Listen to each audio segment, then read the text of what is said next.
Salam sejahtera. PRK Nenggiri, kampanyenya baru masuk hari yang ketiga. Tapi ada sudah ura-ura kata pilihan raya PRK Nenggiri mungkin akan dibatalkan. Wow, kenapa sampai macam itu sekali? Adakah kalau benar dibatalkan itu akan membawa makna atau membawa keuntungan kepada mana-mana parti politik atau gabungan? Siapa yang akan menerima laba?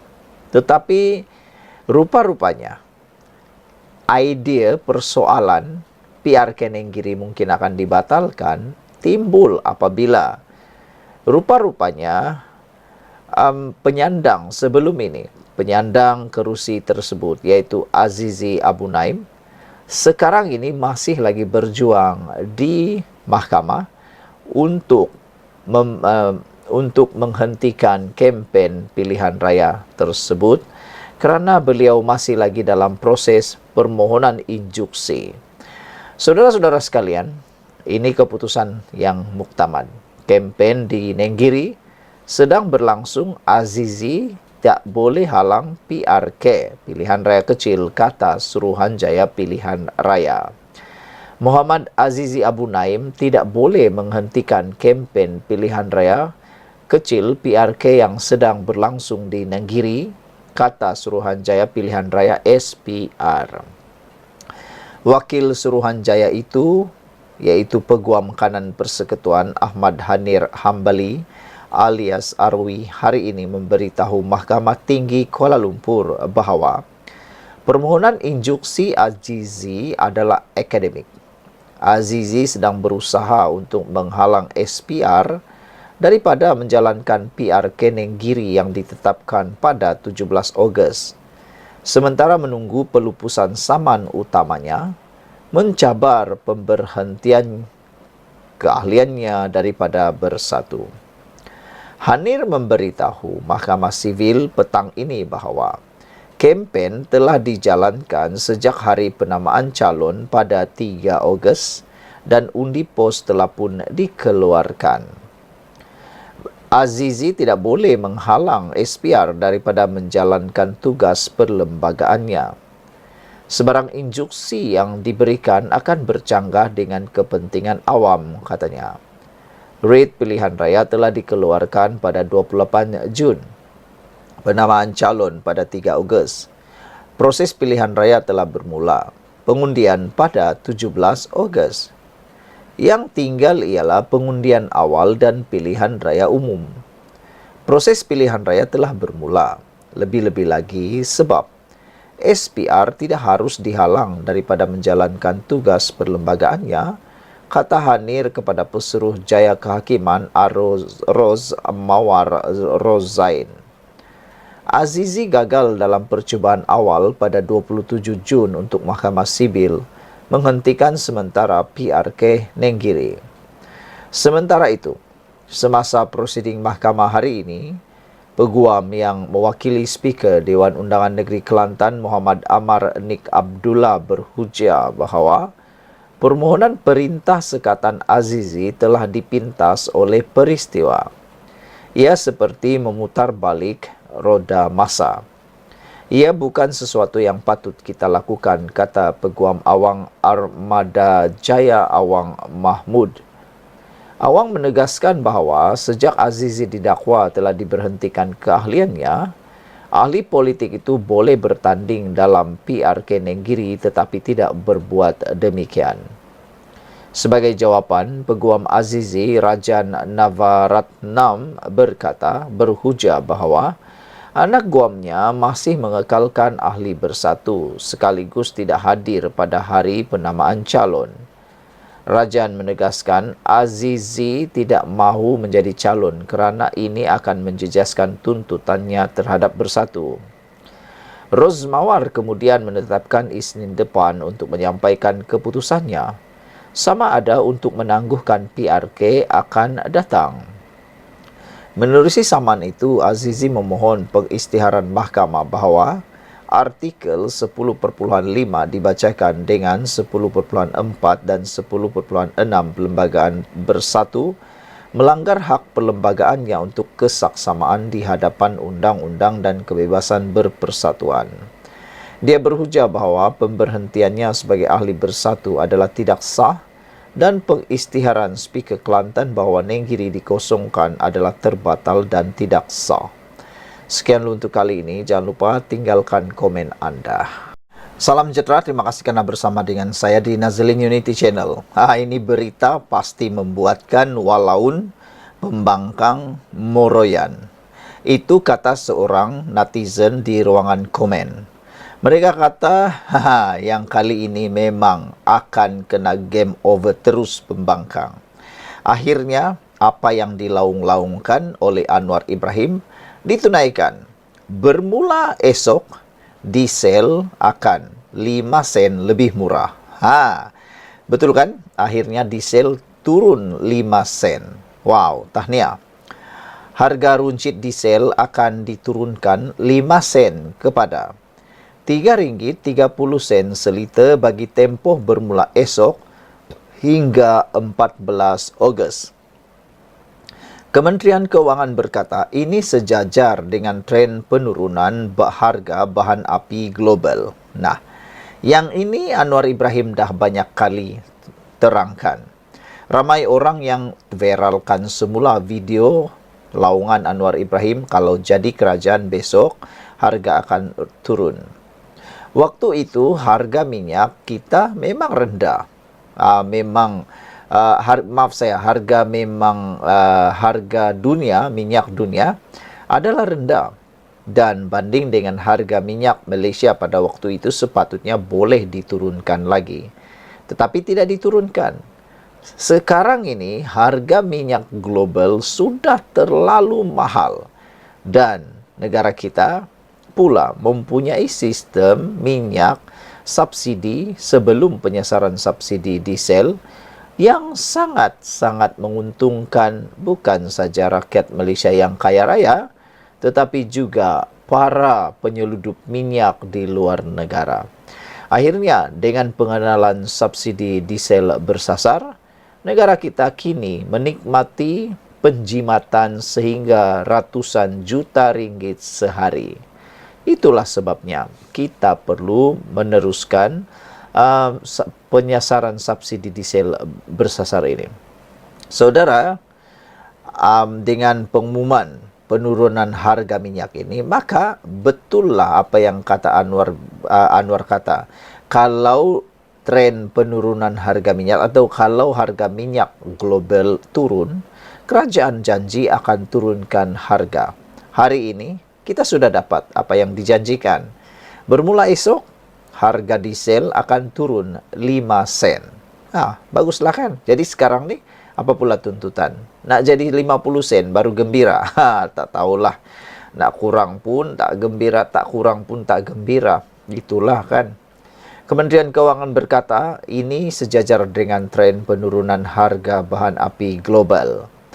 Walau bagaimanapun, harga RON 97 dan RON 95 masing-masing kekal pada RM3.47 seliter dan RM2.05 seliter.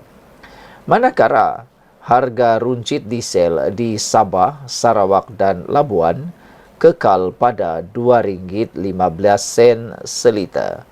Pengumuman ini pastinya mengejutkan seluruh rakan pemerhati politik, juga rakan penganalisis ekonomi, bukan saja di Malaysia dan tetapi juga di dunia.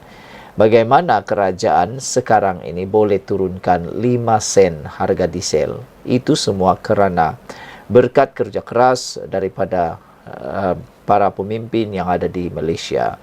Jumpa lagi, tinggalkan komen anda, share video ini.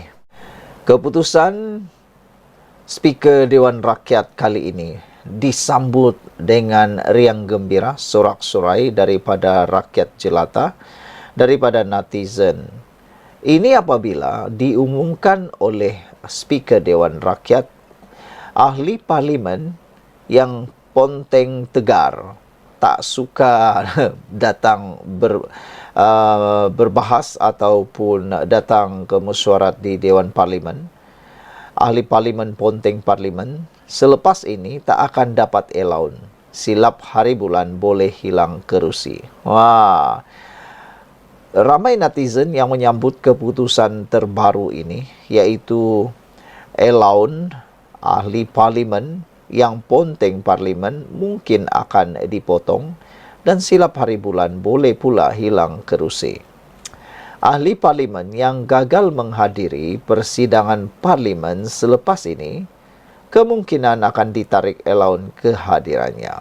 Lebih teruk lagi, wakil rakyat berisiko kehilangan kerusi mereka jika tidak hadir bersidang selama 6 bulan tanpa alasan sah. Yang di-Pertua Dewan Rakyat Tan Sri Johari Abdul berkata, peraturan sedemikian akan berjalan sebaik sahaja Akta Perkhidmatan Parlimen PSA dikuatkuasakan. Jelas beliau, tidak semua ahli parlimen boleh menghadiri semua sesi persidangan pada setiap masa, kerana masing-masing mempunyai tugasan rasmi, khususnya ahli kabinet. Namun kehadiran adalah wajib, melainkan ada perkara lain yang tak dapat dielakkan, katanya. Tak apalah, netizen kata, kami pun faham, kami pun tahu, kamu punya kerja, terutamanya ahli kabinet. Mereka kena ikuti mesyuarat di tempat lain, jemputan-jemputan yang lain, dan lebih daripada itu, mereka juga mempunyai kerja yang mereka perlu buat. Terutamanya juga ada juga yang kerana kesihatan. Tapi yang mengecewakan netizen ialah kenapa sampai begitu kerapnya beberapa pemimpin, terutamanya netizen mengaitkan dengan beberapa pemimpin daripada pembangkang yang telah pun dilaporkan kerap tak hadir ke parlimen. Mereka bertanya-tanya, kenapa sampai begitu teruknya kehadiran mereka? Kalau soal kesehatan tak apalah, tapi kadang-kadang bukan juga soal kesehatan. Itu yang betul-betul membuatkan netizen jadi bengang.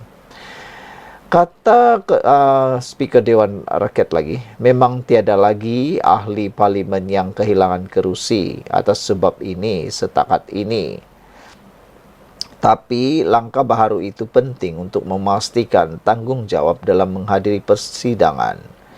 Berdasarkan PSA, saya mencadangkan ahli parlimen yang gagal menghadiri persidangan untuk tempoh tertentu akan kehilangan allowance mereka.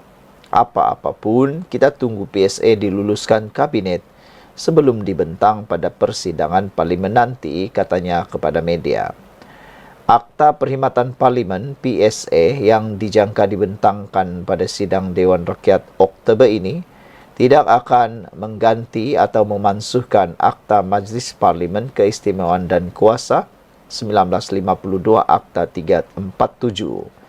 Media pada Oktober tahun lalu melaporkan yang di-Pertua Dewan Rakyat sedang melihat dengan serius langkah-langkah perlu yang lebih ketat dilaksanakan, termasuk memotong allowance ahli parlimen jika mereka berterusan tidak hadir ketika sesi sidang parlimen. Johari dilapor mencetuskan idea untuk memotong allowance ahli parlimen yang tidak hadir ke sesi sidang parlimen sebagai satu langkah mencegah ketidakhadiran dalam kalangan mereka. Ia kerana yang di-Pertua Dewan Rakyat tidak mempunyai kuasa mengambil tindakan terhadap ahli parlimen yang tidak hadir selama beberapa hari, walaupun ahli parlimen dibayar RM500 sebagai allowance harian. Wow, rupa-rupanya allowance harian dibayar RM500 sehari kalau ahli parlimen itu hadir. Tapi itulah netizen kata, buat apa dibagi 500 itu kalau tak hadir? Lebih baik diberi kepada orang miskin. Sekian dulu untuk kali ini. Jangan lupa tinggalkan komen Anda. Salam sejahtera, terima kasih karena bersama dengan saya di Nazilin Unity Channel. Timbalan Ketua Polis Negara tegur siapa? Apabila beliau kata, pakat-pakat makan rasuah, kemudian pergi haji. Ini memang paling panas dan mengejutkan kita semua. Siapalah agak-agaknya yang ditegur oleh timbalan Ketua Polis Negara ini? Siapalah orang yang sanggup Pakat-pakat makan rasuah kemudian pergi haji nih. Ini memang betul-betul panas. Timbalan Ketua Polis Negara Ayub Khan Maidin Pichai berkata, rasuah kini menjadi musuh nombor satu negara. Melihat kepada kerosakan akibat perbuatan itu kepada masyarakat dan negara. Menurut ucapan yang dimuat naik di akaun rasmi media sosialnya, Ayub Khan berkata, pentingnya untuk semua pihak membenteras rasuah dari peringkat atasan hingga ke bawah. Katanya, amat mendukacitakan apabila orang Melayu Islam sendiri seperti menganggap rasuah sebagai satu budaya. Dalam konteks rasuah ini, kalau kita betul-betul nak benteras, bagi betul-betul ada impak besar, ambil daripada atas. Kalau yang di atas atau kalau yang atas diambil tindakan, yang bawah akan takut. Tapi kalau atas dibiarkan, atas yang menggalakkan rasuah, bawah ini yang akan bermaharajalela pula. Amat mendukacitakan, ada dalam kalangan orang-orang Islam anggap rasuah dah macam satu budaya. Mereka anggap tak salah pun rasuah. Semua boleh ambil rasuah menurut ucapan Ayub Khan tersebut.